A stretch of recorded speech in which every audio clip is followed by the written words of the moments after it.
just a dream. Bismillahirrahmanirrahim.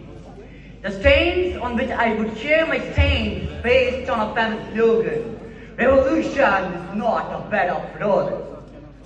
The chronicles of world history give millions of solid evidences that man is born free, but he finds himself in chain and strain. The chains remain the same, but their size, their structure, their size, their symptoms, their bulk and their scales are not constant change.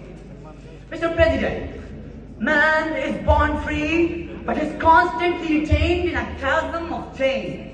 The chain of towering tradition, the chain of consistent custom, the chain of anomalous invention of exotic ritual, the chain of imperial imposing of a touch of modern, so and so forth.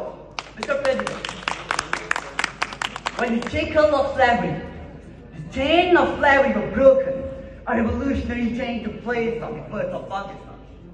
But the chain of slavery cannot be broken easily. Yes, Mr. President, revolution is not the bed of roses. Mr. President, they all say that man is the master of their own fate. They say that man is unique, that man is exceptional. Indeed, all these slogans are nice, bright, and embellished with the apex of purity. However, no one can deny the numbers for faith.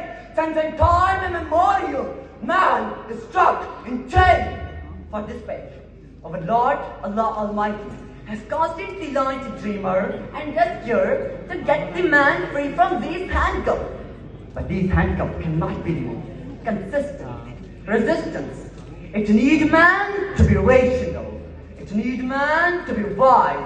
It needs man to be hopeful, to be forceful, to be prompt and proactive, to be desirous of his goal, to be practical of his objective. Working class.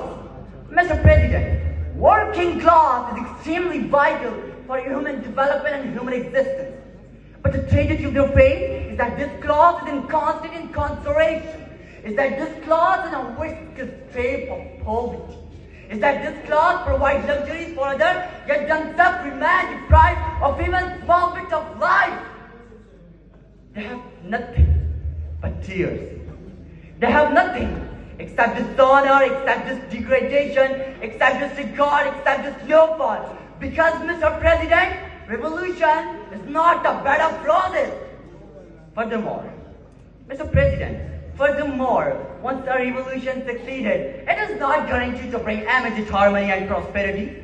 Creating a society and government is a complex task. Because, Mr. President, revolution is not a cup of tea.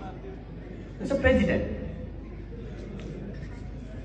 they all say, brother, honestly consider and think about the criticality of our society. They do not have pure water to drink. They do not have college education. They do not have proper shelter. And in this paradigm, if I ask you the question, can we forget about the ban and felon they carry? Your answer is no. Can we forget about their social needs? Your answer is no. Can we forget about the demand for good nights and rest?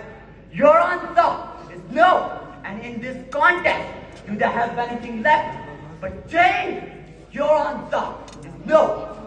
Ladies and gentlemen, your answer is indeed correct. Revolutionize but cannot be attained easily.